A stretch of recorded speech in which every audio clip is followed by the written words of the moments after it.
Note that Tammy and OJ are joining by Zoom. Butch and Jack are in the town hall. And I don't see anyone else there, but is there anyone else in that room? Ron? Oh, Ron is there by, okay. Okay, you guys, I emailed it to all three of you again, a complete package. And Jackie is. It's a copy. That one I have. It's the flow Okay, chart. yep, the last page is the flow chart. Okay. All right, so the first order of business is review of the minutes from last week. I was I'll make not, a motion to oh, approve the April 26, 2021 minutes as presented. I'll second that motion. okay, all those in favor? Aye. Aye. And I will abstain. I will also make a motion to approve the April 26, 2021 non-public meeting minutes as presented.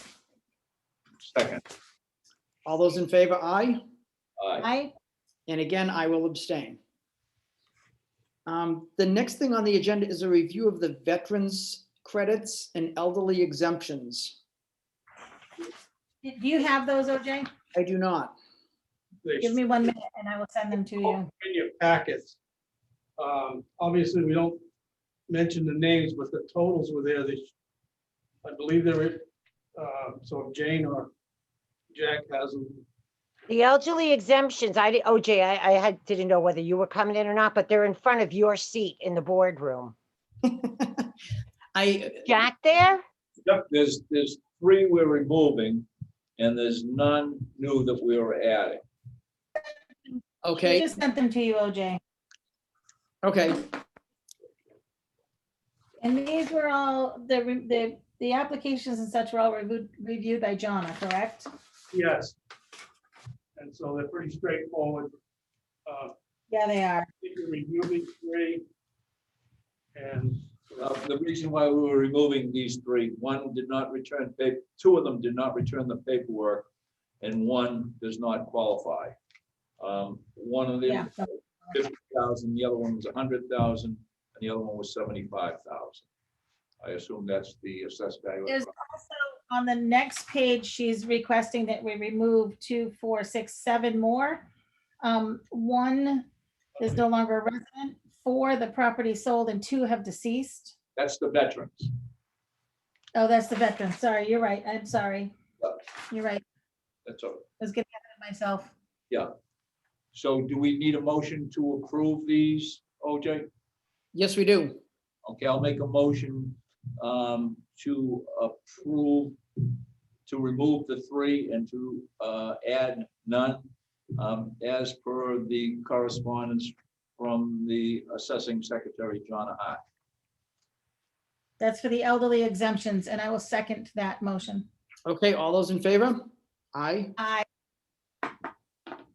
All right, and then we go move on to the The veteran. veterans. Yeah, that was 7 to remove. 1 is no longer a resident, 4 the property is sold, and 2 are deceased, and then adding 2 new ones. And then there was 1 denial that did not qualify. And I will make a motion to approve the veterans credits, removals, additions, and denial per Jonna's recommendation. I'll second that. Okay, all those in favor? Aye. Aye. Aye. Aye. All right, so that's unanimous. And that for my Thank you. edification, this is a 5-year cycle. They're on there for 5 years, is that correct? Yes, that's correct. Thank Okay, you. Jane. thank I you. was thinking it was 4. Yeah, it's a 5-year. And just to clarify, is this the Jonna that does this, or is this the town clerk that does this? Jonna. Okay, I think the town clerk's supposed to, but Jonna, she knows a lot of these people and has worked with them before, and she works one-on-one with them. So Jonna does it. okay. I just didn't want that to be part of the motion if that wasn't true, but thank you, Jane. No, yes, you are correct. All right, now I got to get back to my agenda here. Hold on. And before you move on, last week we didn't review our selectmen's goals. We thought, but we do, I mean, they should have all three of us here. So if you want to put that off again, we can. It was in last week's packet. Okay, we- and I wasn't another there. week. Okay. You want to postpone it another week till you're home? I've not looked at it because I don't have my physical packet. I just have what we got by email. No worries. Jane, could you put the selectmen's goals on next week's agenda, please? And thank you. You got it. Thank you. I'll stop interrupting. Well, no, I probably won't, but never mind. All right, then let's go into the next thing on the agenda is under all the new business town managers report. Okay, can I take this off? Bill? You care? Oh, I don't- okay. In your packets, per your request, I met with staff and we come up with a flow chart and a written procedure for the processing of land use permits as they come in the building. And I've run this by Peter Malia, and he's okay with it. So I just want you folks to review it if you had a chance. I think we've started. We were doing it anyway, but now it's codified. We've got it in writing how things should flow. What we have found in one instance in particular, the delay that we were getting blamed for when we analyzed it through this process, we found on two occasions, at least two occasions, the applicant's consultants took up to, and in one case, in excess of 3 weeks to reply to our comments that we didn't have documented in any kind of a written. So now it will be, everything will be date and time stamped, both with our in-house crew as well as our engineer.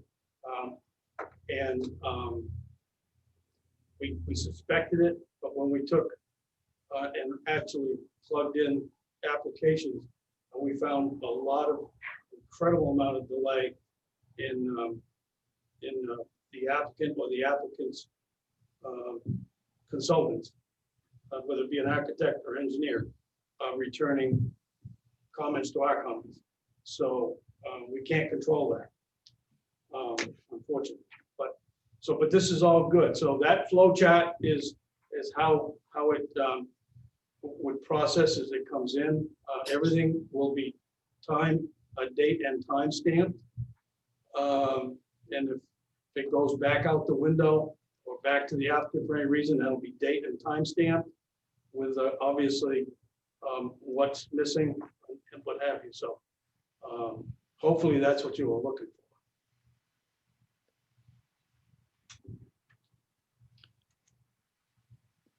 Anybody have questions or comments on that? I have a comment, OJ. Last week when I was in to sign, the payroll or what have you, the financials, I spoke with Lisa, and if you looked in the document that she sent out as far as an update on the existing applications, I think she had finished up with 5, and there was another 15 pending, and then there were 2 that, through no fault at the town, that were really delayed. But she was keeping very meticulous notes there. The one concern that I raised with her was that when person X calls in and they speak to Ron or they speak to Cal, we've got to make sure that it's consolidated to a record so that they can say, and I take this to my previous life. I had 2,000 people on a waiting list for public housing. So you might call as an advocate, somebody else might call as the grandmother, where's my granddaughter on the list? So we had to make sure that every single time somebody called, it's documented. But that gives you something, and it takes the burden off of our staff. They can't be pointing the finger saying, you didn't do this, you didn't do that. Wait a minute, lady, excuse me, ma'am, sir, I talked with you last week and 3 weeks ago, and you were going to send me X, Y, Z, and you have failed to say it. The ball's in your court, sir. So anyways, but they're doing a great job of doing that, and those notes are annotated in that document that Lisa sent out to us. Yeah, and that's a good comment. I don't know if there's any provision or how this gets filled in, but certainly need to as Jack said, certainly need to track the conversations with the various people, because it could be Carol, it could be Ron, it could be Lisa. Just to keep that up to date. And I don't know how that's being done, but certainly a good point. Well, what we've established is Lisa is gonna be the first contact.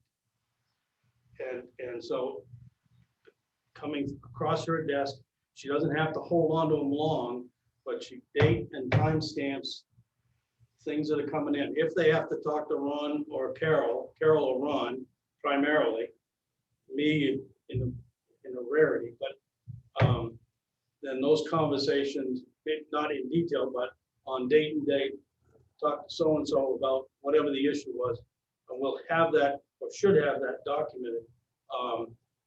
But we're already, just as a side note, and Ray Corbett's actually not on. I told him to just stand by in case you had questions to him, but I didn't really want to pay him just to sign on to listen to this. But what we have seen in the last few weeks is because of this, of a slow but surely getting to a system of checks and balances, we have seen one particularly tough permit that initially was causing us a lot of angst, where we actually had 6 iterations of the permit come back. Finally, that applicant and his consultants in particular finally got what we were trying to get to, and lo and behold, it comes in as it should. First, it was just a train. It just took time to get the message across, and we documented that whole process. You know, we can almost use it as a actual case where from the get-go, the town was right. Whatever reason, they just wanted to challenge us. And in the end, all the issues have been ironed out. And we have and that permit is, I think, either written or has gone out the door. I don't, the wrong, you know, it doesn't matter, but we got to it. But it took time, and it wasn't the town's issue, but it raised a lot of comments in the community, and we were just following the rules and the regulations that this town has voted in, and it's being tough for some folks to grasp onto the fact that these are in place. What we are finding, and I can let Ron chime in here if he agrees or disagrees, but is that the land use permits are running, you know, hairline close to building codes and building code enforcement. So we have to defer to the state codes and stuff. So we're constantly, staff is constantly navigating that tricky waters. But it can be done. And I think the current staff is now more comfortable. I'm sensing there's now, albeit it's going to get really busy. The tsunami is about to hit us. We've learned that the new covenants for the landing have passed, have been signed off by the Attorney General's office. We know firsthand that there have been 26 properties transferred already that have pending in the landing. So those undoubtedly are going to hit us here shortly. South Peak is moving aggressively. I think we have somewhere 16 to 18 sales pending the water issues in South Peak. So the office is gonna get very busy, so I'm hoping that this system there'll be very quick turnaround to applicants if they've got everything or they don't have it, they should hear very shortly from a couple of hours back to them, or at least a day, 24 hours back to them saying you're missing X, Y, Z. And the clock doesn't start until you get this into us to a completed application. So it's still a work in progress. And we're still very busy, but I think it does give it some sort of organization. Butch, has there been any progress with developing the online application with the gentleman who's volunteered some time to work on that? We have not heard from him at all. At least I have not. I don't know. Ron's shaking his head no. So no, there's been no communication with the office since the offer. Have we reached out to him? I have not. Perhaps we should. Well, I thought Lisa was going to be the key contact for that. Can we? Well, check with her. She may have. I mean, she left today. She didn't say anything. So we'll relay that tomorrow. See if she can reach out to that gentleman. See where it's at. Yep. Well, Okay, it's been a couple of weeks and I got back to him and I believe I copied Lisa. Yeah, I know I copied Lisa on this, is that I was informed him by email that Lisa would be the contact, and we appreciate his offer to do this, and that's kind of where it got left. So I was all right. thinking that could pass off to Lisa and staff to follow up on. So if next week we can have an update and see what's going on with that. Yeah, and to be honest, she may have, and we didn't talk about that today, so Okay. could have happened. OJ, one other thing too.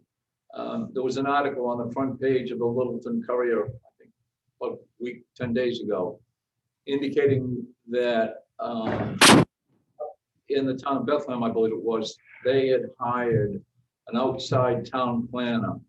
And Butch has investigated through the North Country to see if they had some assistance to look at commercial developments only. So that's something that if we get this tsunami that Butch is talking about, that we as a town may want to look at without putting any burden on the taxpayer, that the fee for that individual, if we did it, would be borne by the applicant. Just a thought, and we'll see, maybe talk to Bethlehem and see how it's working out. But that was commercial developments only. Yeah, and right now, the only thing we would have new is the two hotels. But from what I hear, the two hotels are on hold for an indefinite. I don't know. Yeah, and like Butch said, I mean, between the two potential developments, there's 40 some odd lots sold that could translate into 40 new buildings. But as we all know, sitting around town here, the contractors are backed up over a year. I mean, you can't find a contractor to do small work now. It's crazy. But anyways, not my problem. They may try and pull their permits, just keep extending it. Yeah. All right, anything else on that issue? I just am looking at this flow chart and these two documents for the first time tonight. I'm gonna, take a chance and if there's any other questions, we can certainly bring this up next week. I don't think this necessarily needs a vote of the board. It's not a policy, it's not an ordinance, it's just kind of a staff procedure, but We wanted your input. We're gonna follow this until, if you guys come up with something that would make it smoother, but we're gonna follow this, and it's a work in progress, and we might even, after we get a couple of permits through the system, say, we gotta tweak this, or that isn't working, whatever, but yes, so it's more, we wanted your input. all right, and maybe next week we can bring it up again and certainly give it our blessing, although, again, we're not voting to enact anything, but we could certainly add any more input and give it our blessing. And and frankly, it should be ongoing. I mean, you folks are hearing stuff in the community and we're, Yep. you know, so it's nothing that needs to be chipped and granted. It's just something internal, an internal document that we can, the big thing, things, conversations and action, and things like that. So, yeah. Okay. All right, the next, you want to keep going with the town manager's report? Yeah, the water tank storage, water storage tank assessment came in. Obviously, OJ, you're not here. I don't know if we forwarded it to all of you. We need to talk about that at some point. I want to wait for everybody's in the room together, or have you had a chance to read it? I've looked at it. Okay. Yep. What's the next steps? We just need to know where you want to go from here. It looks to me they're saying that the most beneficial location for a tank on the Loon side of town is in the vicinity of the South Peak tank location, but at a higher elevation. That's correct. And it seems like that would be an ideal situation to solve the South Peak problem and the town problem at the same time. The problem with that solution, I mean, the severe roadblock I see with that solution is working with the South Peak parties, which there's two, to come up with a solution that says, let's build one tank instead of two. And I agree with that for all the reasons you just said. If we go up onto Forest Service land, frankly, we can do anything we want. What we would be arguing for is assistance from them. Them being South Peak in total, whoever South Peak in total is. Right now, it's a combination of CRVI and a homeowners association, I suspect. We could go it on our own and solve their problem without monies from them. But as you said, OJ, I believe that goes to probably what we should discuss in non-public tonight is the next steps on the tank that we believe they should be putting in already. My point being, if we won that battle, then we could then talk about the difference between constructing a tank on forest at a higher elevation on national forest land, which would benefit the whole town and them, and that difference and who pays the difference. And my advice would be the town pays the difference. But if we did it all on our own, we build one tank and get at least two zones, if not three, with improved water storage for fire protection. So that's not a dilemma, but that's the decision point, I think. That's what needs to be decided. OJ, if I may. Yeah, go ahead. I believe the town received a grant of roughly $1 million, and it spent some money out of that for engineering services like Weston and Sampson report. So we have some money to kick into this. However, the burden should be either on CRVI and/or the homeowners. If we go back to the original documents with Centex, this was part of the deal. They signed off that they shall build a water tank up there. There was different quantities, whether it was 280,000 or 300,000. If they had to upgrade that to a 600,000 tank, and I defer to somebody like Dave Bowden telling us, what we need, in addition to working with, obviously, the engineers. But that's where our money could come in for that additional upgrade from a 200,000 or 300,000, thinking long-term. Again, without costing the taxpayers a dime. The beneficiary of this is CRBI and the South Peak homeowners. So consequently, you know, right now, if you look at the numbers there, they're at peak, And consequently, you know, that's something this board has to decide whether we're gonna let them go forward. And I agree with you. The problem with that is CRVI, and I'm not even sure we should be talking about the homeowners as much as the owners of the property, which is FC Loon and CRVI. But I believe they've both expressed the notion that they're not going to build a tank, which means that the town either is, if this is the location that solves our problem, we'll be doing it on their own, and whether we go to court to get money from those property owners, or we just say they don't have to participate, or we say we're not going to do it until the property owners, whoever they may be in the future, are ready to move forward with a tank. I think the problem is, in that case, is we're going to lose the matching grant if we wait. If we don't wait and we do put it up, we're just gonna end up doing it for them. Correct. Yeah. And I mean, they're not gonna put up a tank because they know that we need to anyway. They're just gonna hold out.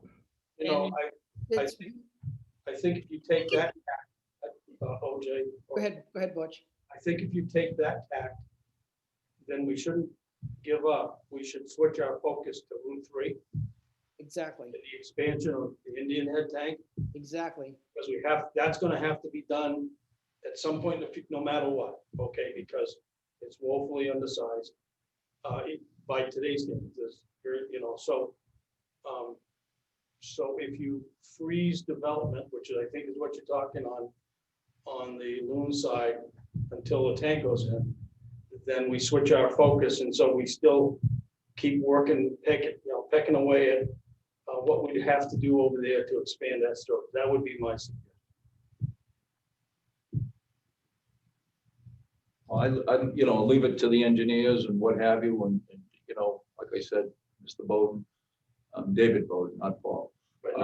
And Nate, obviously, to decide that, and Ron, Chief Ron Beard, because again, I guess looking at the cost of the Indian Head, do we blow the whole 500 grand there, or what the amount that we have available, and then leave nothing if South Peak came through, or whoever owns it, CRBI, they have that obligation. I mean, that's recorded, in the agreement. So, whether they say they don't, I guess we have to unfortunately take it to court.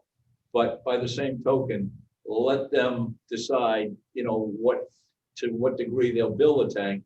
And if we add it on, i.e. in a larger tank, to make it beneficial to the town for future development. And like Ron keeps saying, about fire flow and what have you for existing homes over there. I mean, that's all very, very important. So again, I guess we have to have that talk with CRBI and see what their intent is. Then this board may have to take some action.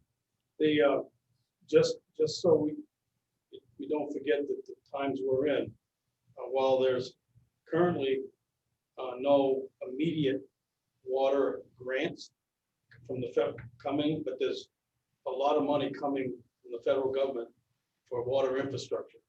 Right now, sewer infrastructure is in place, and that early application is being drafted for the goose egg by Weston and Sampson. And we're going to get on the list for the sewer upgrades that were talked about last week. But the water stuff, so I think timing wise, the town is in a good spot to have an action plan of because there will be obviously water quality, fire protection will all be key parts of this grants monies that are gonna be coming into the state in the future, and so knowing what we want for tanks, where we want them, what size we want them is key, and so rather than, and it all helps, all these tanks help the town system in some way, even though it's meant for others, so I would not, if we're gonna be stalled for a period of time on the South Peak, then I would suggest we refocus onto Route 3 and keep moving ahead with the town's storage problems and whatever the board decides to do. And just a reminder, we do have a work session tomorrow with the folks from FC Loom, and that you should have all got scheduled for, if you can make it with those Yeah, folks. tomorrow morning, 9 o'clock, I believe. That's, yeah.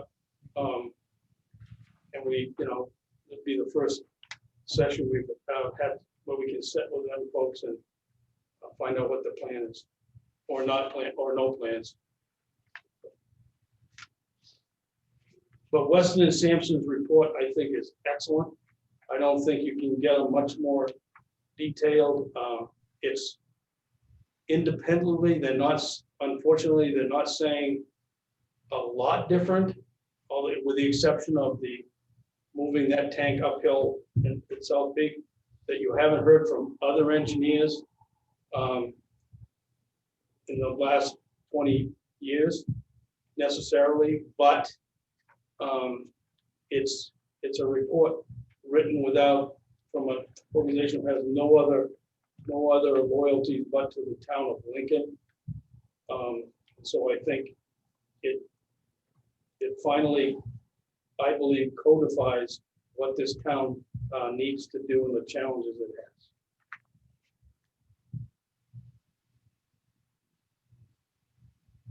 Well, I guess it depends on what comes out of that conversation tomorrow, but from what I anticipate is the current owners are not gonna build that tank, and therefore they cannot trigger the written events that would cause them to have to build that tank. So they're gonna keep building everything they can without building the tank. I think the key, right, to your point, is right now, the building pressure is coming from FC Loom. So you're right. So the focus is on FC Loom. Aren't they just about there? They're just about at their per gallon capacity, aren't they? Everything that's hooked to our gravity system. But the key, folks, and Ron should chime in here, the key is this tank will benefit that entire development, including the homes already built. Okay, and that was in the Right, and I think we've discussed this, and we know that that'll benefit the whole thing. It's the trigger. That's Right. the point. We can sit here all day and talk about the benefits of the tank. We all know that. We can't force them to build it we have, until the trigger. and I believe we have the trigger. The trigger is the next house above 950 feet. From my understanding, there's a lot of lots below 950 feet that are empty. Is that correct? Yes. Yeah, on the lower road. On the lower road, but Okay, so the other key, the other trigger is the equivalent gallons per day.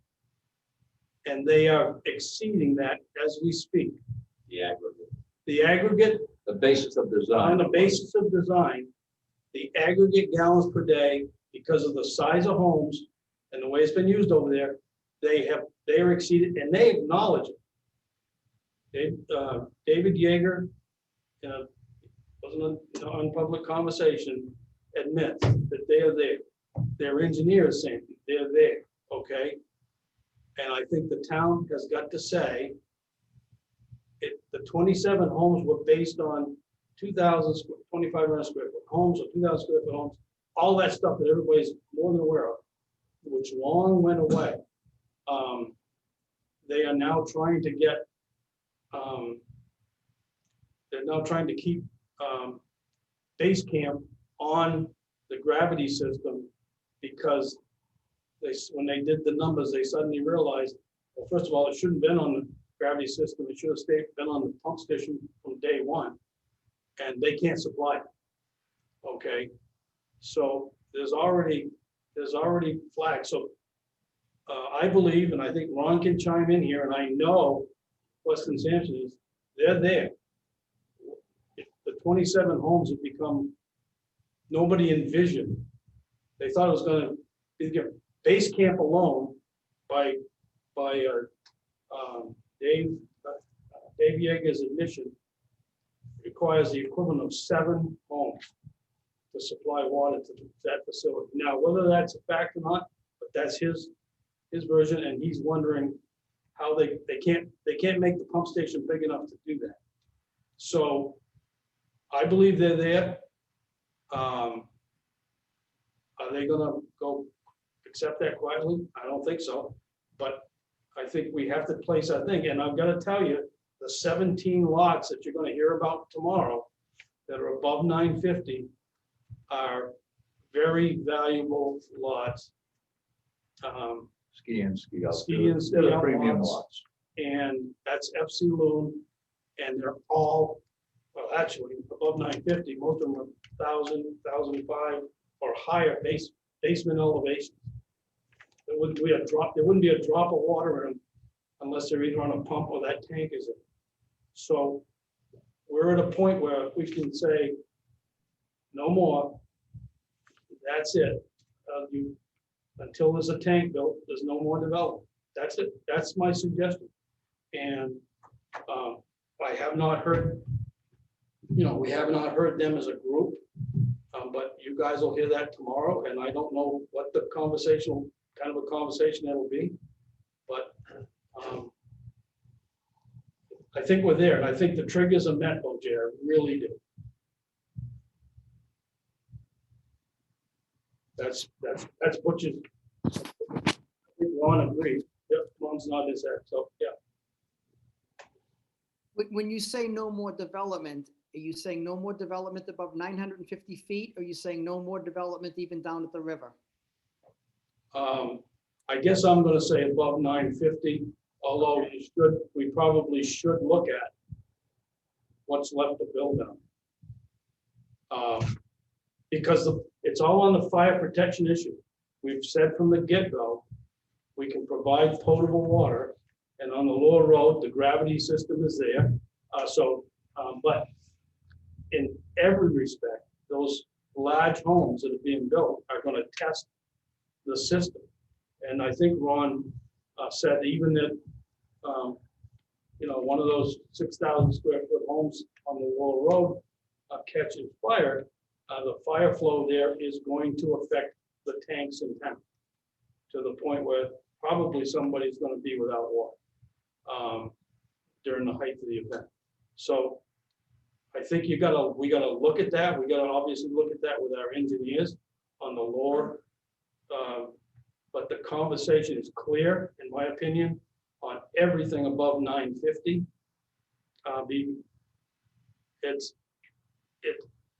I don't want to say it's simple, but to the town is simple.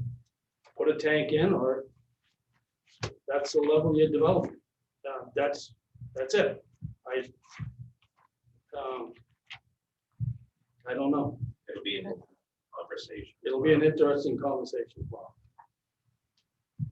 And I guess my thought for tonight anyway is, let's wait and have that conversation with them. Let them know that, and they already do know that we have this $1 million grant, or matching funds, I should say, to build a tank, and we'll do it there. We'll do it with them.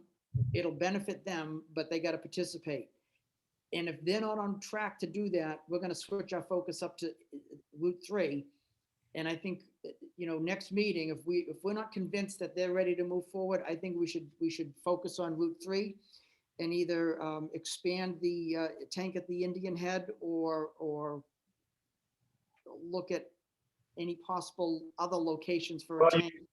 Don't forget, you do have the option up at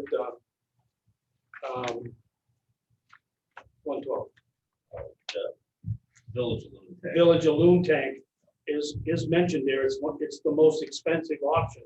But a tank, a parallel tank there would take care of the pressure, not only in South Peak, but that's totally in our high pressure zone. So there is an option, but it's the most expensive.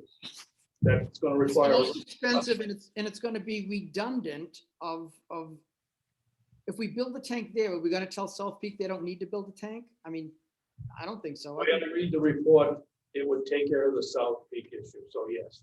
Okay, so we're not gonna build a more expensive tank at an inferior location to get around the South Peak developers. I don't see us doing that. I can't disagree. Yeah, absolutely not. I mean, why should we put the burden on the taxpayers? South Peak or CVI, whoever the developer, they're making money. Taxpayers are not. I mean, the taxpayers are paying money. So absolutely not. The burden falls on them, the agreement they signed. It's a legal document. I mean, Right, I agree. I mean, to me, that the second tank at the village is nothing that I would vote for in any set of circumstances that I could envision. I mean, who knows what will come up, but it's just an inferior location and a much higher cost. There's just no point in that. I would say that if something positive doesn't come about in the next week with this conversation with them, that next week we agree to have Weston and Sampson focus on Route 3 and start working with the state to either expand our footprint or whatever it takes to enlarge that tank up there. I agree. I think it's a good plan. good Yep. strategy.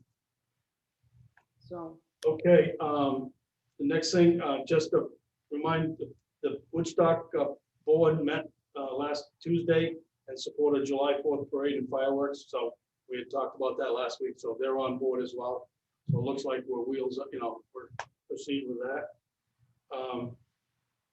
And I already mentioned, but I'll mention again, Weston and Sampson, again, for no cost, is willing to put that asset management grant application for the sewer, the pre-application together. They're doing several of them for other communities, and so they'll just plug us in, get the wording and get it submitted, so we don't have to in-house struggle with that. So that's being done as we speak. And that's all I have for this week. Whatever you guys have. I had a couple of things. One is the assessment proposal from Skip Sansucci. Do we have anything in writing? I sent I forwarded it from Cindy Perkins, where she explained, I believe I forwarded that to you guys, where she explains that she had conversations with Skip, that CNP, Cindy Perkins being one of the principals, has a methodology that they assess projects like ski areas.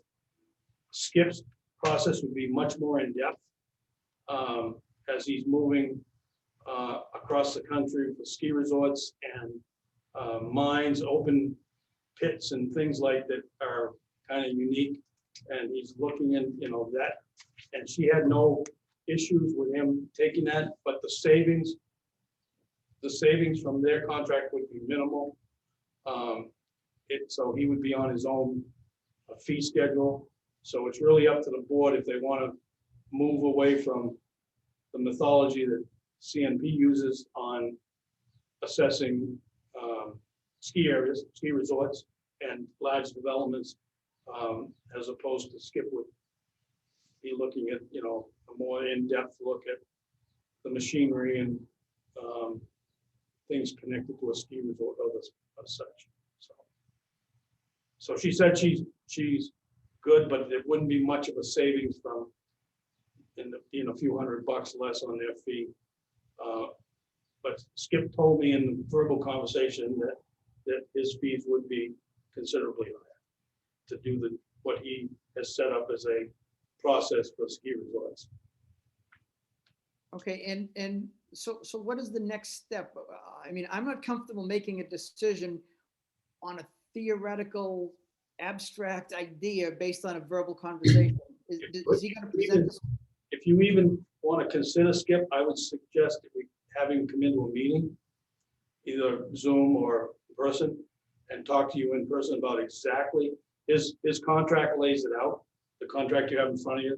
We But don't have we don't have a I contract. have the contract. All I saw was the email to you Cindy. from Cindy.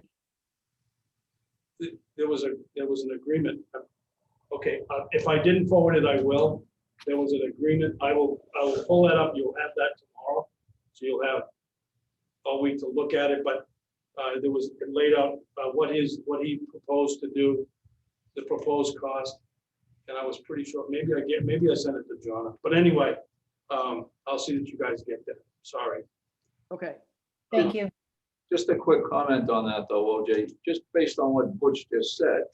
If the existing company, whom I don't know anything about, sounds like you folks are satisfied with them. If they're saying it's only gonna take a couple hundred off of their fee, and now you've got a few hundred, now you've got a new company in, that's gonna cost thousands. And again, the fact that he's honing in on, like Butch said, mines and ski areas and things like that. You know what's gonna happen, the first thing? We're gonna be in court, and there goes the legal bills. So again, if we're satisfied with what we have, don't fix it if it ain't broke. Amen. Yeah, and I think, if I can, I think, and I'm gonna look as I talk, I think Cindy admitted that Skip would be looking more in depth at actual machinery and stuff that they have a 10,000-20,000 foot look at. And they rely heavily on what the ski resort gives them for info.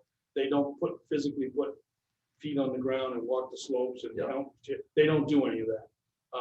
Skip's group would be counting chairs and, and some of it, like towers, have been counted as fixed assets and they're not considered fixed assets because they can be moved. The concrete in the ground is a fixed asset. Okay, things like that. So, it's give and take. But let me, but while you guys talk, let's see if I can. And just the Butch touched on something too. We should be getting more money from Loon this year because of the new lift. I mean, that's a substantial, what, $8 million or something like that, Ron? So, I mean, there'll be more money coming in. But anyways. again, though, I would guess that a significant portion of that, what it was, $8 million is in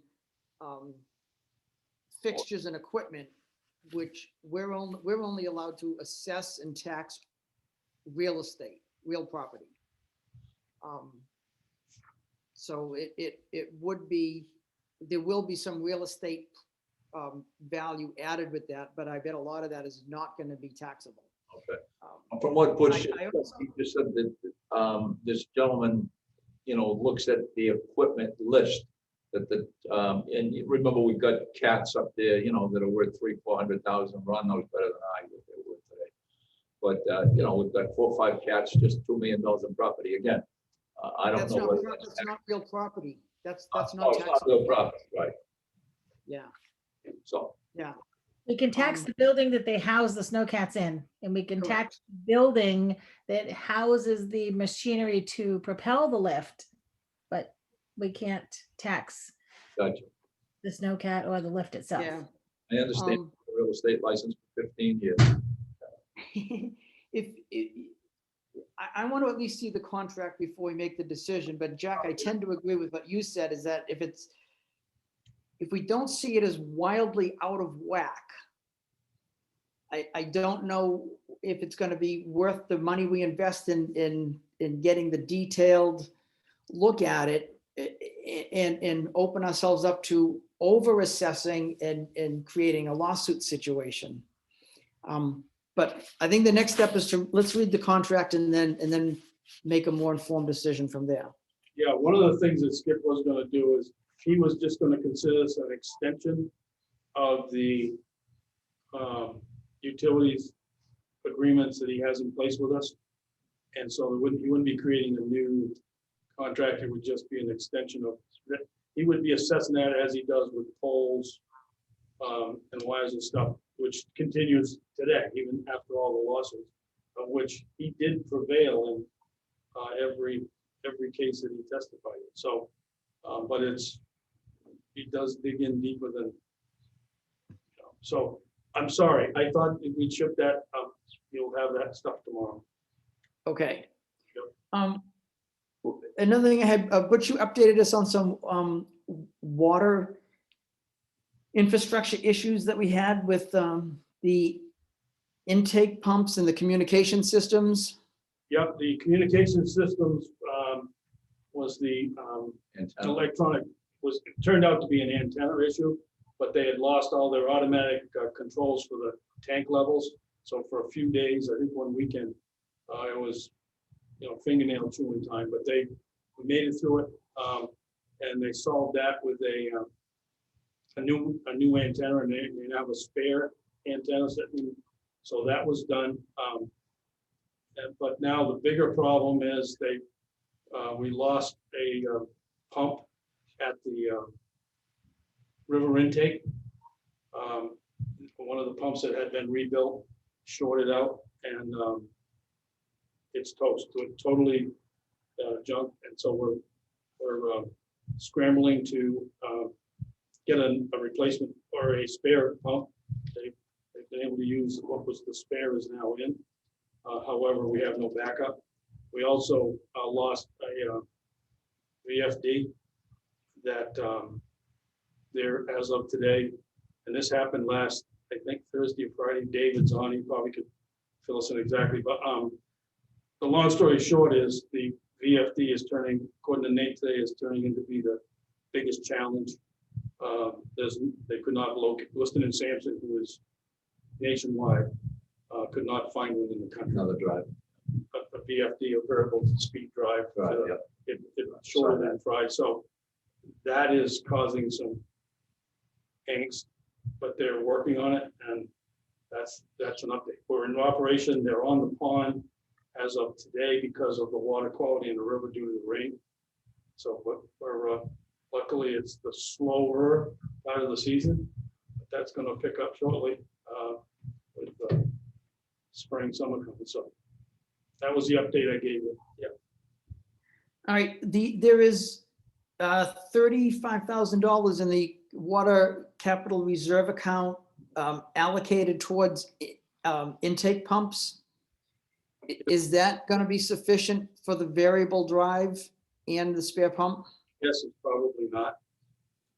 The pumps alone are probably going to be in the $20,000 to $30,000 we're estimating, and Okay.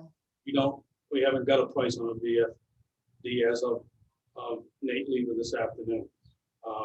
So whatever it costs, we're going to have to get it, and that's and so I've asked Nate. The budget did get cut in his from $40,000 to $20,000 in the budget cuts in his operating budget. I told him to do everything out of CIP. Wasn't totally my idea. I think one or two of you mentioned it as well. And we'll hang on to some of the operating costs, Ken, although these have been two major malfunctions. That's machinery, you couldn't see it coming. So we're dealing with that, and we'll get through it. So. All right, and we always rebalance the capital reserve and look at what has come up that's unexpected or reprioritized or whatever. So that's part of that process. But yes, there's 35 in there. If you need more than that, it's not like we can wait till next year to replace the intake pumps or drive. So That's what we look at the CIP and what can wait, move some stuff around. The other issue that came up, the skid steer at the solid waste, they kept not running would shut off of the guys in it, the electric system would fail, and the safety bar that holds the guys in it would lock, and they could get out, and then it would start working again. Well, on and off, and finally it quit and wouldn't run. We had to ship it down to, I think it was Caterpillar or Jordan Milton, or one of the companies anyway. Turns out the mice had destroyed the wiring system in the skid steer. So the entire wiring system had to be replaced. It cost us $6,000. That was case. Was a case, okay, and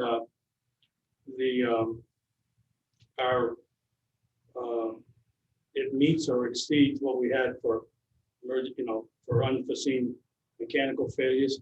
So it's fixed. They need it to load. They've got 2 tractor trailer loads of cardboard that they couldn't load because they could have loaded with the backhoe, I suspect, but we have it back. It's fixed. $6,000. That wasn't expected, so we're looking to see how we cover that. So we're ain't 6 months into the season, and we got 2 line items that have been devastated. So I have a question on that. Is the machine stored inside? it is.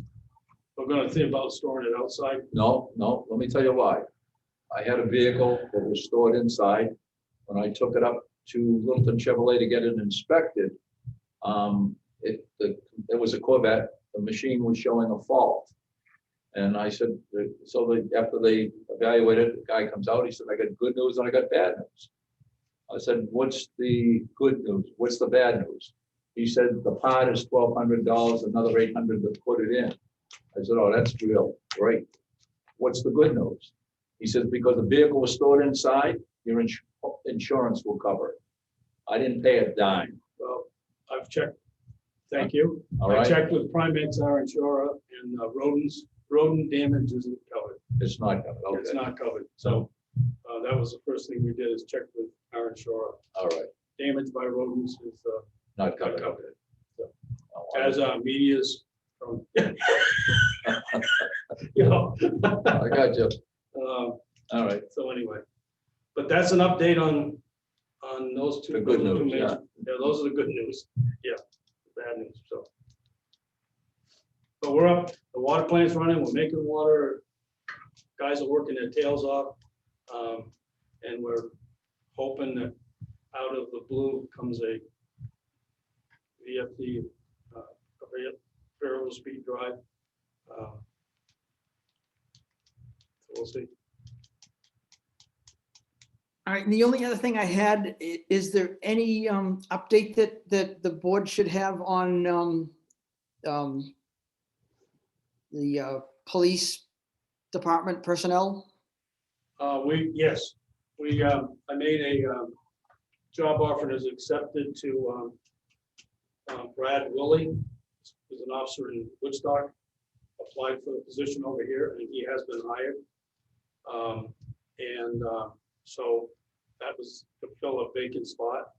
And Chad told me today he has some very good looking candidates for the July 1 hire and as well as the December 1st hire. So, yeah. Excellent. Now, I'll tell the board, I sent an email, I believe I CC'd you guys You did. on making it clear to the Board of Selectmen and administration in Woodstock that the town of Lincoln was not in no way actively recruiting any of their police officers. Mr. Willie applied on his own. And when I met with the chief, I made it clear that, and asked if this was truly an application out of the blue, and they showed me it was. And now Officer Willie, Lincoln Officer Willie, confirms that for personal reasons, just decided to leave. So, but I wanted the board over there to know that I would not condone in any shape or form actively recruiting a neighboring town's police officers. And when will he or did he start? He starts and I believe he gave 2 weeks notice. I don't have the exact date, but very shortly he's being outfitted and he'll switch over to here. Yep. Okay. And for those that don't know, Brad is the son of Bill Willer. He used to be the public works director. It's nice to see the local kids coming home and raising their families and living and working in town. Yeah, no, it's his resume is very impressive, and I think we're fortunate to have been able to hire him, so I'll leave it. Maybe we could split them half time between Woodstock and Lincoln and start the merger. That's, I don't think that should be talked about. Right, right. Jack. Yeah. Wishful thinking. I really don't. No. All right. I didn't have anything else. Jack, did you have anything you wanted to bring up? Just, we were sent out the summer schedule for the Oh, yeah. Board of Oh, Selectmen. yeah. We want to adopt that. Did everybody look it over? And I think it's, The only concern I have is that we missed 2 weeks in a row. and I think, Tammy, we looked at that, but just the way the schedule falls, I think if we do, like you said, if there's issue, if we have an agenda that we need you guys to meet, we can very shortly schedule a meeting and do it. 24 hours, right? 4 hours, but I think that's easily fillable, but just if you go through the way the holidays fall this time, we can handle that, and I think you guys have expressed the willingness to just, within 24 hours notice, I have a meeting if we need, or if you guys decide you need something, we can just have one and get it properly noticed and all that stuff, so. Okay, so we're gonna meet, Yeah, on that paper, the left hand is, the we're right gonna hand, meet May 10th and 17th, and then it's going to go to May 24th, June 7, June 21, July 12, July 26, August 9, and August 23rd. And then we will go back to weekly meetings with any other necessary meetings with 24-hour notice in there as needed. And I'll make that a motion. Second. All those in favor? Aye. Aye. All right. And Tammy, did you have anything else? I'm just curious, and Ron would have the answer. 35 Good Boot Road. I was looking through notes, and that was in my notes. Has that guy taken his garage down yet? Has he made any contact with you at all? I just got the plans. I think I forwarded that to you. I had scanned the portion, just the corner of his buildings and the over the. Right. But he's also built a greenhouse or something without a permit, so we gotta send him a letter. Yeah, he's built an additional piece onto the back of it after he knew he needed to take down the whole front of it. And he's been before the ZBA before, he was born. Twice, hasn't he? Or planning board once, ZBA twice, I don't know, ZBA once at least, and then he came to the selectmen once. Okay. Yeah, He'll be getting a letter and he's gonna end up having it. yeah. I was just wondering, yeah, if he had responded at all. no, Other than getting me the print, so the survey. Gotcha. Gotcha. That was all I had. Okay. Then I will open up for public participation if there's anyone wants to speak.